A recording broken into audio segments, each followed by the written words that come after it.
Hi, good morning leaders. ಇವತ್ತು ನಮ್ಮ ಹೆಮ್ಮೆಯ ಕಂಪನಿ ವಿಕ್ಟ್ರಿ ಅಗ್ರಿಕಲ್ಚರ್ ಪ್ರಾಡಕ್ಟ್ ನಾವು ತಾಳಿಕೋಟೆಯಲ್ಲಿ ಕೊಟ್ಟಿದ್ದೀವಿ ಆಲ್ರೆಡಿ. ಸೊ ನಾನು ಇವತ್ತು ರೈತರ ಹತ್ರನೇ ಹೋಗ್ತೀನಿ. ಈ ಥರ ಕಬ್ಬಿದೆ ಇದು, ಅವ್ರ ರೈತರ ಬಾಯಿಂದ ನಾವು ಕೇಳೋಕೆ ಇಷ್ಟಪಡ್ತೀನಿ. ಸೊ ಲೀಡರ್ಸ್, ರೈತರ ಹತ್ರನೇ ಹೋಗ್ತೀನಿ ನಾನು. ಸರ್ ನಮಸ್ತೆ ಸರ್. ನಮಸ್ಕಾರ ಸರ್. ನಿಮ್ಮ ಹೆಸರು ಪರಿಚಯ ಮಾಡ್ಕೊಳ್ರಿ ಸರ್. ನನ್ನ ಹೆಸರು ಮಹೇಶ್ ಅಂತ sir. Minajgi Talikota taluk sir, Bijapur district sir. ಹಾಂ, ಈಗ ನಾವು ಇದನ್ನು 30 days ಆಯ್ತು ಸರ್. ವಿಕ್ಟ್ರಿ ಪ್ರಾಡಕ್ಟ್ ಯೂಸ್ ಮಾಡಕತ್ತಿ. ಸಾಯಿಲ್ ಕೇರ್ ಫಸ್ಟ್ ಯೂಸ್ ಮಾಡಿದ್ವಿ ಸರ್. ಹಾಂ, ಸಾಯಿಲ್ ಕೇರ್ ಯೂಸ್ ಮಾಡಿ ಸಾಯಿಲ್ ಕೇರ್ ರಿಸಲ್ಟ್ ಕೊಡೋದತ್ತ ನಮ್ಮ ನಂಬಿಕೆ ಇತ್ತು. ನಂಬಿಕೆ ಇದ್ದಿದ್ದಿಲ್ಲ ನಮಗೆ. ಹಿಂದಗಡೆ ಏನದ ನಂಬಿಕೆ ಬತ್ತು ನಮಗೆ. ಆಮೇಲೆ ಈ ಸದ್ದ 30 days ಆಗಿಂದ 60 days ಆಗಿಂದ ಸಾಯಿಲ್ ಬೂಸ್ಟರ್ ಯೂಸ್ ಮಾಡಿವಿ ಸರ್. ಹಿಂಗೆ ರಿಸಲ್ಟ್ ಬಂದ ಸರ್. ರಿಸಲ್ಟ್ ಅಂತೂ ನಮಗೆ ಭಾಳ ಖಾತ್ರಿ ಆಗ್ಯದ ಸರ್. ಸರ್ ಈಗ ನಾನು ಕೇಳ್ತೀನಿ, ಈಗ ಫಸ್ಟ್ ನೀವು ಆರ್ಗ್ಯಾನಿಕ್ ಬಂದಿರಿ.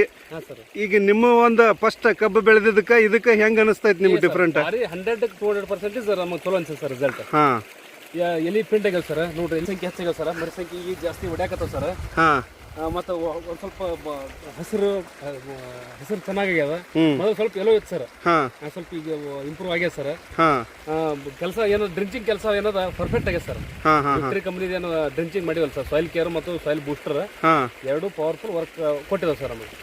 ಈಗ ವಿಕ್ಟ್ರಿ ಕಂಪ್ನಿ ಪ್ರಾಡಕ್ಟ್ ಯೂಸ್ ಮಾಡಿರಿ, ನಿಮ್ಗೆ ಖುಷಿ ಅನ್ಸಾತೈತಿ? 100% ಖುಷಿ ಸರ್ ನಮಗೆ. ರಾಸಾಯನಿಕ ಗೊಬ್ಬರ ಹಾಕಿ ಹೊಲ ಹಾಳು ಮಾಡ್ಕೊಳಕ್ಕಿಂತ ಇದು ವಿಕ್ಟ್ರಿ ಹಾಕೊಂಡು ರಿಸಲ್ಟ್ ಅದಕ್ಕಿಂತ ಚೆನ್ನಾಗಿ ಬಂದಿದೆ ಸರ್. ಇದು ಅದು ಮೊದಲಿನಕ್ಕಿತ್ತು ಸರ್. ಇವೆಲ್ಲ ಬೆಳಕಿತ್ತು ಸರ್. ಅದು ಸರ್ಕಾರಿ soil care soil booster use ಮಾಡಿಂದ ಸೈಡ್ ಎಲ್ಲ ಬೆಳಗಿದ್ದು ಅಷ್ಟು ಕಪ್ಪಾಗ್ಯದ ಸರ್. ಹೌದ್ರಿ? ಎಲ್ಲ ಕಡೆ ನೋಡಿ ಸರ್. ನಿಮ್ಗೆ ಖುಷಿ ಅನಿಸ್ತೈತಿ ಅಂದಂಗಾಯ್ತು ಸರ್. ಅದ್ರ ಬಗ್ಗೆ ಭಾಳ ಹೆಮ್ಮೆ ಸರ್. ಎಲ್ಲ ಬೆಳ್ಳಗಾಗ್ಬಿಟ್ಟಿತ್ತು ಸರ್. ಇದೆಲ್ಲ ಅದು ಬೆಳ್ಳಗ, ಅದು ಏನದು ಉಪ್ಪು ತೇಲಿತ್ತು ಸರ್. ಅದೆಲ್ಲ ಅಂದ್ರೆ ಇಲ್ಲಿ ನೀರು ಬಿಟ್ಟಿದ್ ಗೆಬ್ಬಿಗೆ ಬೆಳಗಾಕಿತ್ತು ಹಾಕಿತ್ತು ಸರ್. ಏನ್ ಎರಡು ಡ್ರಿಂಚಿಂಗ್ ಮಾಡಿದಲ್ಲ ಸರ್, ಸಾಯಿಲ್ ಕೇರ್ ಮತ್ತು ಸಾಯಿಲ್ ಬೂಸ್ಟರ್ ಅಂತ ಏನ್ ಡ್ರಿಂಚಿಂಗ್ ಮಾಡಿದಲ್ಲ ಸರ್, ಎಲ್ಲಾನು ಕಪ್ಪಾಗಿದೆ ಸರ್. ನೋಡ್ರಿ ಎಲ್ಲಿ ಬೆಳ್ಳ ಕಾಣಂಗಿಲ್ಲ ಸರ್. ಹೌದೌದು ಸರ್, ಹೌದೌದು. ಅಗದಿ ಏನದ ಒಂದೇ ಲೆವೆಲ್ ಕಬ್ಬನ್ನು ಚೆನ್ನಾಗಿ ಬಂದ ಸರ್. ಭಾಳ ಖುಷಿ ಆಗ್ಯದ ಸರ್ ನಿಮ್ಮ ಪ್ರಾಡಕ್ಟ್ ಯೂಸ್ ಮಾಡಿದ. Thanks to Victory. Yes thank you sir. ನಾನು ಇನ್ನೊಂದು ಕೇಳ್ತೀನಿ ನಿಮ್ಗೆ. ಸರ್, ಈಗ ನಿಮ್ಮ ರೈತರದಾರ ಅಕ್ಕಪಕ್ಕದಾಗ ರೈತರಿಗೆ ಹೇಳಕ್ ಇಷ್ಟಪಡ್ತೀರಿ? ಹೇಳ್ತೀನಿ ಸರ್. ಅವರು ಬ್ಯಾಡ್ ಅಂದ್ರು ಜೋರ್ ಮಾಡಿ ನಾ ಕೊಡ್ತೀನಿ ಸರ್. ನಮ್ಮ ರಿಸಲ್ಟ್ ನೋಡಿ ಅವ್ರಿಗೆ ಗಾಬರಿಗೆ ಸರ್. ಈಗ ನೋಡ್ತಾರ ನೋಡ್ತಾರ್ರಿ. ಪ್ರತಿಯೊಬ್ರು ನಮ್ಗೆ ಏನಾದ್ರು ಸರ್ ಭೇಟಿ ಮಾಡಿಸ್, ಶಿವಾನಂದ್ ಸರ್ ಭೇಟಿ ಮಾಡಿಸ್ರಿ ಅನ್ನಕತ್ತಾರ್ರಿ. ಅದಕ್ಕೆ ಈಗ ಬಂದಿರಿ, ಅವ್ರು ಕರೆಸ್ತೀನಿ ಸರ್. ಭೇಟಿ ಮಾಡಿ ಶಿಕ್ಷಣ ನಾನು 4 ಮಂದಿ ಎಲ್ಲ 8 ಮಂದಿ ಹೇಳ್ತೀನಿ ಸರ್. ನಾನು ರಿಸಲ್ಟ್ ನೋಡಿ ಹೋಗ್ಯಾರ ಸರ್. ಅವರು ಹೇಳ್ತೀನಿ ಸರ್ ಅವ್ರಿಗೆ. Yes okay.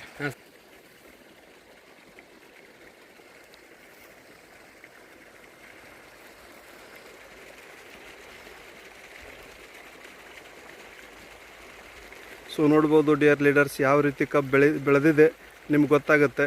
ಅದಕ್ಕೆ ಹೇಳ್ತಾ ಇರೋದು, ರೈತರ ವಿಷಮುಕ್ತ ಭಾರತ ಮಾಡಲಿಕ್ಕೆ ನಮಗೆ ಮಹೇಶ್ ಸರ್ ಫುಲ್ ಸಪೋರ್ಟ್ ಮಾಡ್ತಾ ಇದ್ದಾರೆ. ಯಾಕಂದರೆ ಇವತ್ತು ಪ್ರತಿ ರೈತರಿಗೂ ಹೇಳಲಿಕ್ಕೆ ಖುಷಿ ಆಗ್ತಾ ಇದೆ. ಏನಂತಂದರೆ ನಾವು ಏನು ಮಾಡಬೇಕು, ಹೇಗಿರಬೇಕು ಅನ್ನೋದು ತುಂಬ ಮುಖ್ಯ ಆಗುತ್ತೆ ಡಿಯರ್ ಲೀಡರ್ಸ್. ಯಾಕಂದರೆ ಪ್ರತಿಯೊಬ್ಬ ರೈತರಿಗಿರೋದು ಮೇನ್ ಏನಂತಂದರೆ, ಇವತ್ತು ನಾವೇನು ಹೇಳ್ತೀವಿ ಅಂದರೆ ವಿಷಮುಕ್ತ ಭಾರತವನ್ನಾಗಿ ಮಾಡಿ. ಯಾಕಂದರೆ ಇವತ್ತು ಭೂಮಿಗೆ ವಿಷ ಹಾಕಿದರೆ ಏನಾಗುತ್ತೆ, ಭೂಮಿ ರಿಸಲ್ಟ್ ಕೊಡಲ್ಲ, ಹೆಲ್ತು ಕೂಡ ಹಾಳಾಗುತ್ತೆ ಅನ್ನೋದು ನಮ್ಗೆ ಗೊತ್ತಾಗುತ್ತೆ. ಅದಕ್ಕೆ ನಾವು ಹೇಳ್ತಾ ಇರೋದು, ಇವತ್ತು ನಾವು ಬಂದಿದ್ದು ತಾಳಿಕೋಟೆ ಹತ್ರ ಬಂದಿದ್ದೀವಿ, ಮಿಣಿಜ್ಗಿಯಲ್ಲಿ ನಾವು ಇರೋದು. ಇಷ್ಟೊತ್ತನ ನಾನು ಏನು ಇವತ್ತು ಮಾತಾಡಿದೆ, ನನಗೂ ಕೂಡ ತುಂಬ ಖುಷಿ ಆಗುತ್ತೆ ಡಿಯರ್ ಲೀಡರ್ಸ್. ನೋಡ್ಬೋದು ಇಲ್ಲಿ ಯಾವ ರೀತಿ ಇದೆ, ಹೇಗೆಲ್ಲ ವರ್ಕ್ ಆಗುತ್ತೆ ಅಂತೇಳಿ ಮಹೇಶ್ ಸರ್ ತುಂಬ ಚೆನ್ನಾಗಿ ಮಾತಾಡಿದರು. ಯಾಕಂದರೆ ಇದು ಕೇವಲ 2 ತಿಂಗಳ ರಿಸಲ್ಟ್ ಇದು. ಹೌದಲ್ಲ ಮಹೇಶ್ ಸರ್? 60 days sir. 2 ತಿಂಗಳ ರಿಸಲ್ಟ್ ಇದು. ಯಾಕಂದರೆ ಕಬ್ಬು ಹಚ್ಚಿದಾಗಿಂದ ನಾವು ಮಾಡ್ತಾ ಇರೋದು. ಕೆಲವೊಂದು ರೈತರು ಏನು ಹೇಳ್ತಾರೆ, ರಿಸಲ್ಟ್ ಇಲ್ಲ ಅಂತಿರ್ತಾರೆ. ಅಂಥ ವ್ಯಕ್ತಿಗಳಿಗೆ ಇದನ್ನು ನಾನು ಹೇಳ್ಬೋದು ಏನಂತಂದರೆ, ಮಹೇಶ್ ಸರ್ ತುಂಬ ಚೆನ್ನಾಗಿ ಮಾತಾಡಿದ್ದಾರೆ. ಎಲ್ಲರೂ ವಿಷಮುಕ್ತ ಭಾರತವನ್ನು ಮಾಡಲಿಕ್ಕೆ ಪ್ಲಾನ್ ಮಾಡೋಣ, ವಿಕ್ಟ್ರಿ ಕಂಪ್ನಿ ಪ್ರಾಡಕ್ಟನ್ನು ಯೂಸ್ ಮಾಡಿ ಅಂತ ಹೇಳ್ತಾ ಇವತ್ತೊಂದು ನಾನು ಇಲ್ಲಿ ತುಂಬ ಖುಷಿ ಆಯಿತು ನೋಡಿ. ಹೇಳ್ತಾ ಇರ್ಬೋದು ಯಾವ ರೀತಿ ನೀರು ಕೂಡ ಇವ್ರು ಬಿಟ್ಟಿದ್ದಾರೆ. ಸೊ ನೋಡ್ಬೋದು, ಯಾಕಂದರೆ ನಾವು ಒಂದು ಪಾಯಿಂಟ್ ಹೇಳಿದ್ದು ಅವ್ರು ಪರ್ಫೆಕ್ಟ್ ಪ್ಲಾನ್ ಮಾಡಲಿಕ್ಕೆ ಇಲ್ಲಿ ನೋಡ್ಬೋದು ನೀರು ಹೆಂಗೆ ಚಾಲೂ ಮಾಡಿದ್ದಾರೆ ಅಂತೇಳಿ. ಅದನ್ನು ಕೂಡ ನಿಮ್ಗೆ ವಿಡಿಯೋ ಕಳಿಸ್ತಾ ಇದ್ದೀನಿ ನಾನು. ಸೊ ನೋಡ್ಬೋದು ಡಿಯರ್ ಲೀಡರ್ಸ್, ಹೇಗೆಲ್ಲ ಇವರು ಪ್ಲಾನ್ ಮಾಡಿದ್ದಾರೆ. ಈ ರೀತಿ ಅಂದರೆ ನೀರು ವ್ಯರ್ಥ ಹೋಗಂಗಿಲ್ಲ, ನೋಡ್ತಾ ಇರ್ಬೋದು. ಯಾಕಂದರೆ ಪ್ರತಿಯೊಬ್ಬರಿಗೂ ಈ ಥರ ಮಾಡಿದರೆ ಕಡಿಮೆ ನೀರಲ್ಲಿ ಕೂಡ ನಾವು ಅಧಿಕ ಇಳುವರಿಯನ್ನು ತೆಗಿಲಿಕ್ಕೆ ತುಂಬ ಬೆನಿಫಿಟ್ ಆಗುತ್ತೆ ಅಂತ ಹೇಳ್ತಾ, ಎಲ್ಲರಿಗೂ ಕೂಡ ವಿಷಮುಕ್ತ ಭಾರತವನ್ನಾಗಿ ಮಾಡೋಣ, ಸಪೋರ್ಟ್ ಮಾಡಿ ಅಂತ ಹೇಳ್ತಾ ಈ ಒಂದು ಆಡಿಯೋ ಮುಗಿಸ್ತಾ ಇದ್ದೀನಿ. ಎಲ್ಲರಿಗೂ ಥ್ಯಾಂಕ್ ಯು ವೆರಿ ಮಚ್.